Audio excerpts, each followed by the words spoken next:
Baboyaka à l'époque wana ke Kabila okende te a organiser élection te tozala ki mal vi na ba message oyo. OK. Normalement la premier ministre déjà la gouvernement esengela ki selon choix Nzambe asacha Mama Olivier étant que premier ministre na ye.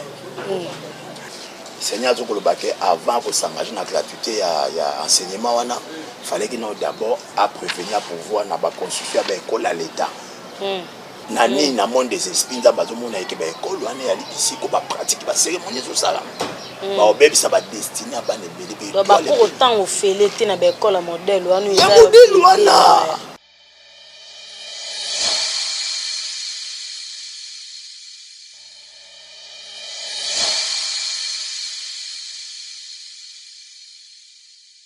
Voilà, vous êtes branchés, connectés sur le collectif, fidèles téléspectateurs, fidèles internautes, bonjour et bienvenue dans le plateau du réveil, le réveil magazine à Moulamouki, le réveil magazine, il y a Nyoso ya Kutuna Poissa, c'est-à-dire, Bissou a toi, Robinson, ou bon maman, Robinson, on a mis sur Badou. J'ai dit un très grand merci à Igo Malila Maboko Trépé, il est derrière la caméra, merci beaucoup à toi et merci à Stéphie Alanto Kill. Merci à toute l'équipe le collectif Europe. Merci à papa et maman Nzambi, maman Marie Nzambi, la maman des orphelins. Merci à Web de Web, Clément qui peut noter ma maman Betty. Également à papa Ferraïm. Je dis un très grand merci à Batou Nyonso, Bandeko Nyonso, Bazo soutenir de partout, Bissika Bozali. Merci Nabinoula, je vois ma grande sœur chérie Adèle Sassa, ma papa Alain Sassa en France. Merci. La boss de boss Boulouzoua qui ngoma motema ya maman Darkas, merci na maman Clarisse Nian na Suisse na Lausanne, une femme sage bâtit sa maison également na docteur Zing motema ya maman Wendy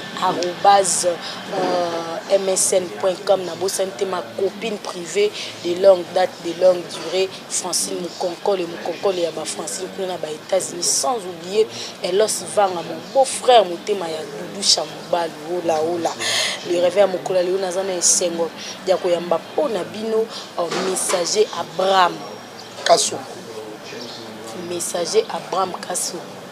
Et le monde est toujours sombi qui n'a ma canisi na matali marambo mboka ba message mboka oui tout ça ni be monsieur belé mais il est cané na ba télévision kini a apesa ba prophétie apesa masakoli sur l'élection président koya en tout cas le marambo belé salema et na ero lukaeli susu na tuna to uti wapi to komi wapi to ko kendi wapi est-ce que mamunza malubai pona mboka yango ezo salima to toujours mona le contraire toujours découvrir ensemble on a vu tout au long de l'émission. Voilà, sans plus tarder, la PC Mboté. Bonjour messager. Bonjour maman Nassi. Voilà. Nzamba pambola yo. Amen. Na PCB merci pas encore à kutanisi sur lelo. Depuis gouvernement utaki ko lekana. Oui. Lelo nde na ba émission to salaka Nzamba permettre sur lelo to kutana. Ko Kongo ezala Nzambe. Pe na pesi susu mbote na bandiko so ba libakwa malamu ya kolanda biso partout dans le monde. Merci. Voilà, merci beaucoup messager. Na habité tokota déjà messager. To tu vois puis to komi a to ki wapi na mboka. So na lui ota la température en mboka na air spirituel. Mboka ya na température élevée, toi likolo, toi na 4 toi na C. Bon, je crois que Congo est à mboka moza na promesse Nzamba. Nzamba za na contrôle ya mboka na biso. Je crois que na makambo nyonso soki Nzamba za na contrôle aza na promesse na mboka wana. Je crois que nyonso ezalaka ya malamu. OK. Na bomoto na biso toki komona lokola ya ça ne va pas. Mais soki Nzamba za na contrôle na bina domaine nyonso ya bomo ya mutu ya mabota ya nation soki eza Nzambe mtapona libota wana apona fina yo apona nation wana ata bomona ba perturbation ba tempête comme Nzamba dans la contrôle na monde des esprits na question tout va bien. Donc dès tout ça tout va bien dans le monde des esprits. Dans le monde des esprits tout va bien parce que Yesu dans la contrôle. RDC Zamboka promesse. RDC est un pays prophétique. comme nzambe nde azali responsable ya mboka oyo tout va bien ata ba tempête ata ba mbonge mais tozokende vers temps oyo nzambe alingi oyo akoka kotia bokonzine ya bonzambe. Voilà, c'est ça. Toyamba na ba émission messager au biso le gouvernement il y a président Félix Tshisekedi eza gouvernement moko oyo à s'occuper dans social mingi, c'est-à-dire social et rosala bien to lia to komele to konyata masango le rôle la kayansa to ça dans mbongo ko mona en tout cas gouvernement moko to sepela. Mais lelo apparemment tout le monde a le contraire. Le président de la République a côté a nommé gouvernement et après dollar et mati de l'autre comme na 17 akuta on a 17 té na ebité désaccord et ça mis un message au pesa nzamba lo barato bato cité. Bon, je crois que le col a nzamba ke ko kokisa volonté na yé pour bato baboya ka l'époque wana ke Kabila okendité a organiser élection té to zala ki mal vi na ba message oyo. OK. Et dans nzamba kokisi nzamba pesa vision pesa na provision. OK. Au konzo nzamba tie tozomona na début comme rien n'était mais le col a nzambe mutachi apesi vision na provision tozomona na mikoleko ya nyonso ekoma stable. Au confirmer que bokondio il y a Félix Tshisekedi n'était pas nzambe mama na si tosalaka ba émission na yo tolekaka na ba média ebele ya biso ya Congo awa. OK. Même na ba site ebele na yebi so iba vérifier na ba site ebele ba okende kokuta to finga maka. Il y a d'autres journalistes bazalaka menacés pour ngana zolo belaka konza kadesi biso mo pe tozo ba message mo bozo ba message ba loka bino to sa ba message na bino do seke na kata mituna wana eza journaliste monsieur asikande akoki koya pona parfois que nanga na ba mituna na mais je crois que zaka suite ya rappel nga lingi rappel ka pona bandeko msu ba otalo lelo to sala ba émission OK. to lobela to zo ba menace to lobela 3 candidats oyo bazalaki candidat unique opposition Chadari Félix Tshisekedi to riska alobela ki Chadari akoleka te Fayulu akoleka te naza komona Félix Tshisekedi na omona na Mama Olive atumi bale en c'est-à-dire nzambe ya bande kotasa opposition na majorité. OK. Ba osangana donc c'est que lelo o tuzo komona yali ba accomplissement ya makambo oyo tulobaki. Voilà, accomplissement makambo tulobaki siko gouvernement ndenge président Félix Anoma ba ministre ba vice ministre nzamba za d'accord na bato wana. Bon omoni na mboka na biso remarque oyo depuis que nzamba kotisinga na ba message ya nation na lobaka ngo pe na tela ngo c'était na mboka na biso na toutes les couches bato balingi ko consulter nzambe te. OK. Ba politicien ba consulter nzambe te. OK na ba mangomba OK na kati ya peuple toutes les couches o nzamba za ko tungisa malango mingi bazo consulter nzambe te pona ko na ko sala quelque chose. Nzamba nommé bokonzi ya mboka. Mais na nomination à gouvernement wana c'est le choix pour mokonzi ya mboka sali à consulter nzambe te. OK. Vous avez dit la première point na gouvernement en réalité premier ministre c'est leur révélation ensemble. Nangambu ya sénateur en vie. Kabila mutala présenté ba tumta ça la choix. Mboka Félix Tshisekedi.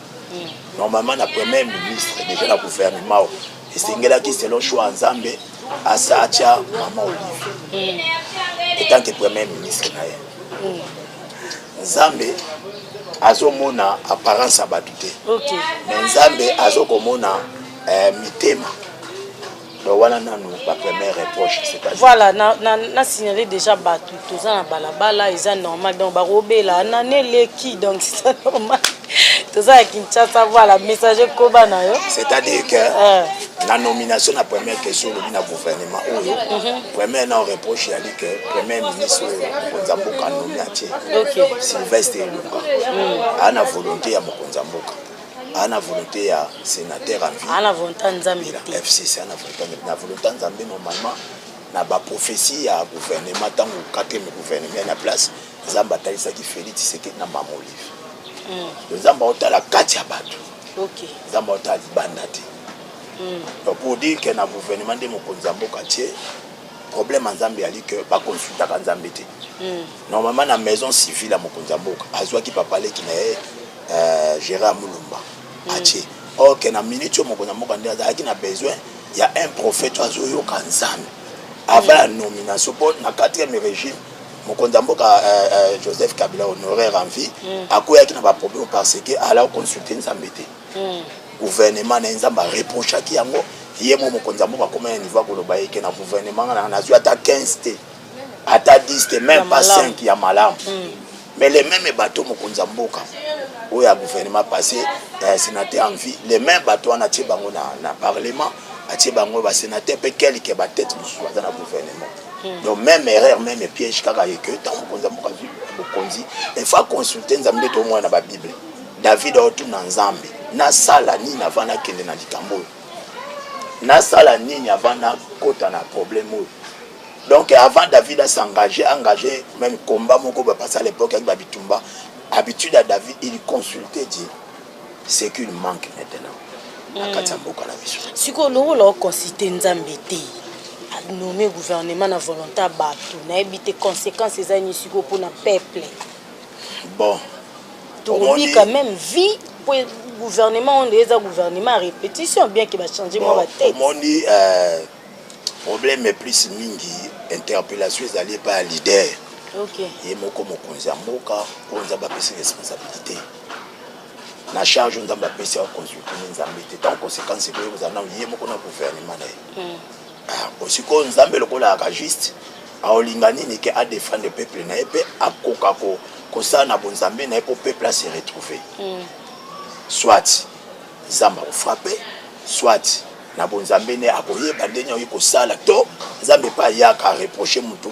atalisi mutu ndenge ye nzamba lingi au marché selon conformité nzambe po bibeli batu mbale ba kotamula tifi ba yokanite OK nzamba tuna bokonzo ça du gouvernement non maintenant faut nzamba ça la collaborateur no liboso bosa na ye marche ensemble pour à partir de ça na marche ensemble makamtu ko anosa le ko récit donc c'est que succès ko ya donc c'est un peu ça nzamba oki ko kutana mutu ya consulter te peuple a vous aller épargner et dans nzamba mona souci à peuple parce que nzamba nga amema likamo na niveau et que asa na bonzambe ne pour peuple à se retrouver. OK c'est ça siko mikolo bambula o biso to ko momuna bambula o ezolandana ba inondation bandako ezo ekoti ba mai ba tiki ba quartier ba kimi pona mbula na ebite na miso molimo nzamba zoloba nini po eza mbula ya mapambo nde baloba mbula so ebeti mapamboli po biloro ebota to o eza onde mbula mo boy di genre bambula noé bon omoni ndenge tozo koloba wake eza ba signe moko déjà na gouvernement ou ba reproche ça omoni surtout bandi ba message ya gouvernement oyo ba reproche déjà ça ba reproche na question no olobi ndenge a former gouvernement a consulter nzambe te il y a déjà ba erreur on a langage nzambe nzambe aloba di noto di manière nzambe ko permettre biloko to ko mona mais quelque part ko interpeller bato bazonga na volonté parfaite vous les obéissez que ça na kati langage nzambe deux hommes na biloko ezoko salama mais na kati molimo komona ekilokola et comme une foule moya kanda nzambe to eza menace moko ba chef coutumier ba sorcier mboko eza mboka nzambe nanga personnellement na gouvernement to koti ndenge première mission to sali ba reproche des ébélés on a kata ba reproche Dieu aussi peut permettre ba événement mosusu ya mazaka ko interpeller to l'équipe mais mission ko lekati OK ba Hollanda so ba se ressaisir ne ba oki ko consulter biso ba nzambe ba prophète autre époque ezali nzamba tele biso ata bazoko mais to loba makambo ça peut nzamba ko finir par a confirmer musalo a pesibiso a ko prouver yango po mtatindinga. Voilà, ba reproche ezebele. Ba reproche ni nani nzamba zo reprocher. Ni nani. Bon. Tokoloba na première reproche na répondre na sir ndenge au gouvernement salami. Premier ministre Ilungai Sylvestre Ilunga Sylvestre Ilunga a premier ministre. Selon Nzambe aponaki il faut maman Olive. Aza premier ministre. Aza la premier ministre. Mais est-ce que nous avons si maman Olive premier ministre? Choix yango to lobela te, choix o mokonzi mboka sabanda osenga bakomboti. Choix na ngambu ya sénateur en vie. Joseph Kabila FCC. Na ngambu FCC. Ozi pe na ngambu ya bokonzi oyo Félix Tshisekedi Nzambe apesi. Bazo consulter Nzambe te cash. Problème ka moto zo tourner là. Soki alaki ke Nzambe opesi nga bokonzi ngina former gouvernement. Premier ministre na 8 ans. Au consulter Nzambe, Nzambe nga révélé. Comme si Gaza pour consulter Nzambe, il y a une nomination. Ok. Reproche yali. Dans le gouvernement, il y a quelques têtes. Bah aussi dans le gouvernement, Nzambe a aussi pélaté. Ils ont reproche. Pour continuer, on a la première reproche. Deuxième reproche, tout le monde s'est lancé sur la gratuité et enseignement. Batu ba CP ba c'est là qui ba marche. Mais dans le monde des esprits, dans le monde de la révélation, Nzambe zo ko reprocher. Batu ba CP les gratuité. Après ce discours le bien a fait à 2 500 000 enfants.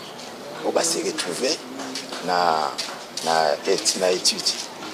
Mais plus mingi Nzambe aza ko reprocher. Oui. Reprocher à l'ini. Seigneur avant de s'engager dans la gratuité à enseignement, il fallait qu'il nous d'abord à prévenir pour voir la construction de l'école à l'État. Parce qu'il y a quelque chose l'accord contre la catholique. Reproche en Zambie à l'Iké. L'école catholique. Les écoles, nous avons une école, mais spirituellement, nous avons pratiquer Salamaka. Ok. Nous avons une cérémonie. Comme nous avons un accord. Abandi nano ko exploiter ba école catholique. Alors 2 500 000 d'enfants c'est que bakay ko s'inscrire na catholique. Na monde spirituel Nzambe azomona ke eza ba école physiquement mais spirituellement eza lieu ya ba pratique pe lieu ya ba cérémonie. OK. Donc Dieu n'est pas content, il fallait qu'avant il y a ko s'engager na gratuité à sa no ba école il y a l'état. OK. Il y a s'engager tout le monde même cardinal qui d'accord il y a soutenir vision mon konzi mboka on a gratuité mais Nzambe azo ko reproche parce que na kata ba école wana il y a des pratiquer des cellules à siège donc fala tonga nan ba école pas lancer gratuité donc ya qui rapide ko bano bazo kendo wana na monde physique bano ba tanga na gratuité mais spirituellement ba école wana ils ont pratiqué la série ba ko ça beto na bana donc des années a peine impact na ninga butunde ba tanga na moi mais ok déjà na milieu na bisiko pratiquer ça. OK. Donc ba destiné à ban ebele ko beba. Ba ko tsa ba on a doctrine moko boye. Ba pratique moko boye. Ba prière moko boye ba enseigner ba. Mais ma belé wana même toutes les églises catholiques bisiki ça. Nzamba reproche on a année passée. Na le kakata Nzamba pesa message sur ba église. Le to le belaka nanu politique. Tant on peut toucher l'église, tant on peut toucher parce que le message il y a toutes les couches, nous sommes aussi salés l'autre. Donc reproche ça va. Il y a gratuité wana, Zambazo le catholique ya momoko. C'est une église aujourd'hui, école wana. Et ça ici qu'on a mouli place où pratique la cérémonie au sala. OK. Donc bana bazokende kuna babike kuna formation à des osama na bomoto mais spirituellement ça ba endroit ya ba pratique na ba cérémonie. Nous avons bazoko reprocher. On compte ça. Si on fait ça ni le quoi ça colle déjà. Bon, plus mingi lokola ba message des aboyé. Ah ça la rapidement pour construire ba école ya l'état. Mais ça c'est ça tout un message de masse. Batu ba sepeli mokonda moka tufango bon mais Nzamba tindisi ko basena message que a sepeli na ngoti nani na monde des esprits Nzamba zomona eke ba école wana ya libisi ko ba pratique ba cérémonie zo sala ba obebisa ba destiné ba nebele ba pour autant ofélete na ba école modèle wana ya modèle wana eza ko beba spirituellement ba dada ma ba école eza ma be langage clair protocole bela c'est-à-dire ba dada ma ba école wana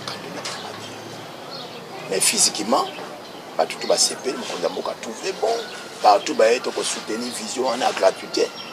mais il ne fallait pas s'engager à collaborer avec l'église dans l'école catholique. Tant au lobby, il fallait pas à collaborer dans l'école. Question moi elinga na mutu.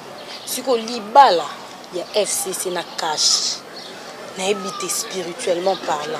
Nzamba lobby, nzamba sepela na libala wana FCC nde basanga na basala libala wana to nini.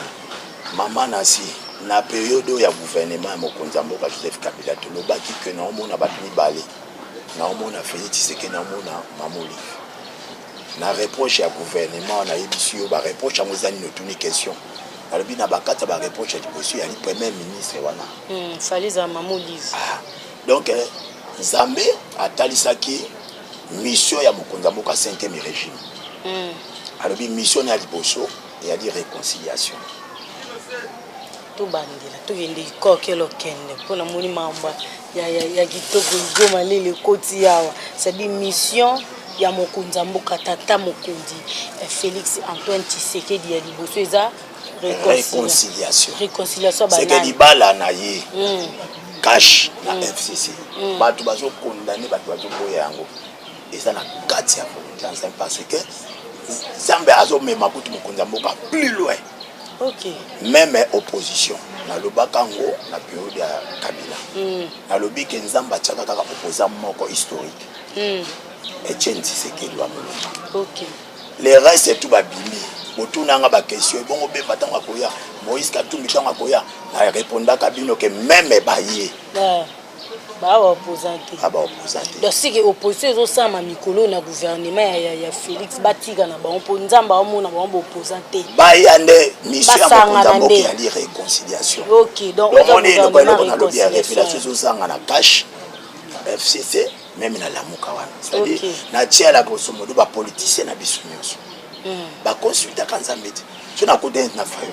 Na côté na bemba na ba ke ozokomi punda na nzambe. Zamba monaka opposant moko. C'est le retonga la bandi ba message na 2016. Zamba olo balanga bwana zomona. Tshisekedi wa Mulumba.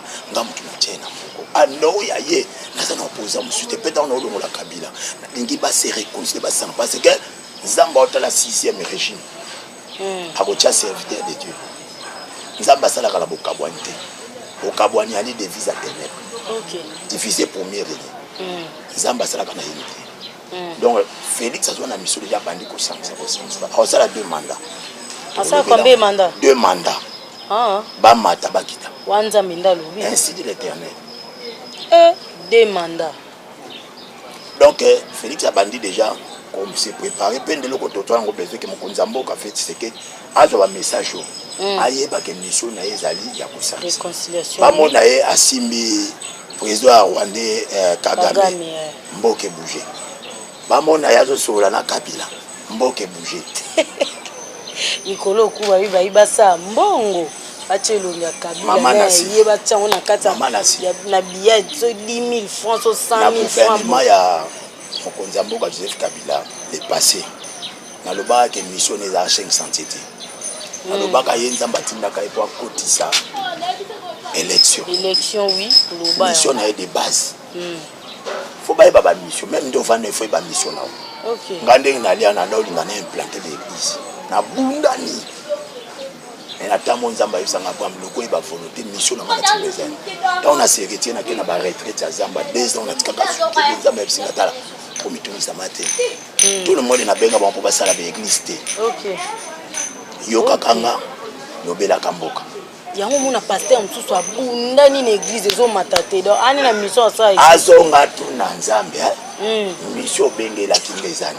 OK. Ana spécial vivre bloko to teki ba bloko musuto somba ba instrument jeune to ebo génie 40 jours 100 jours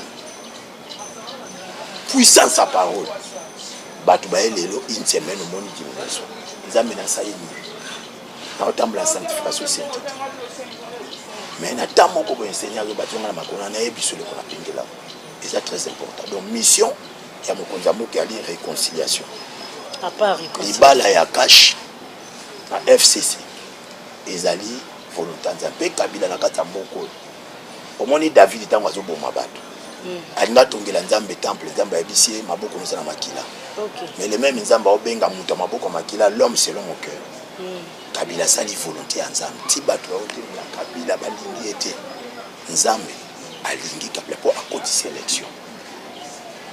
Ya c'est que élection na makasi bato bakufi nde o bato basali ba marche ba nini ezaki volonté ya ye kabila. Bon omoni na likambo nyonso na likambo nyonso ezalaka facilité pour comprendre volonté ya nzambe. Po diable ayaka azoloba non.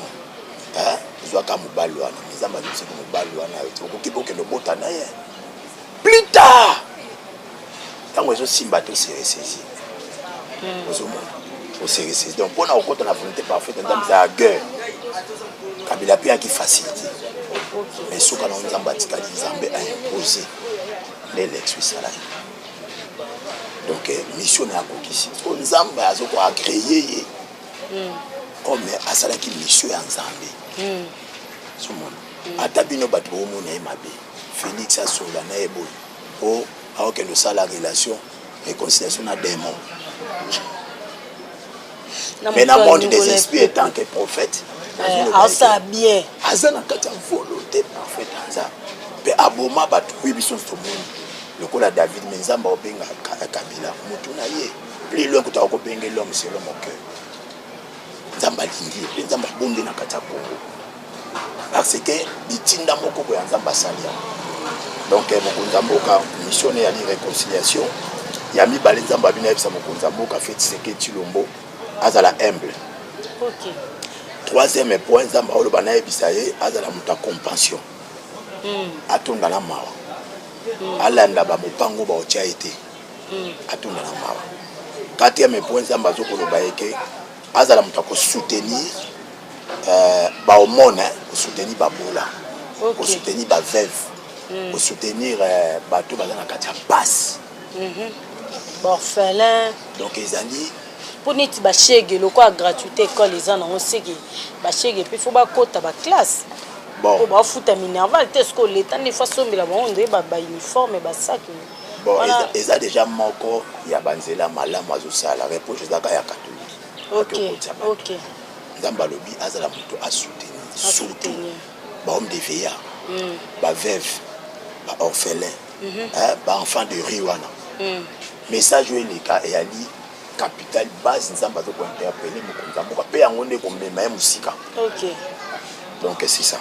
Voilà, merci beaucoup Tobandeli. Tobandeli ba message poto okoma suka.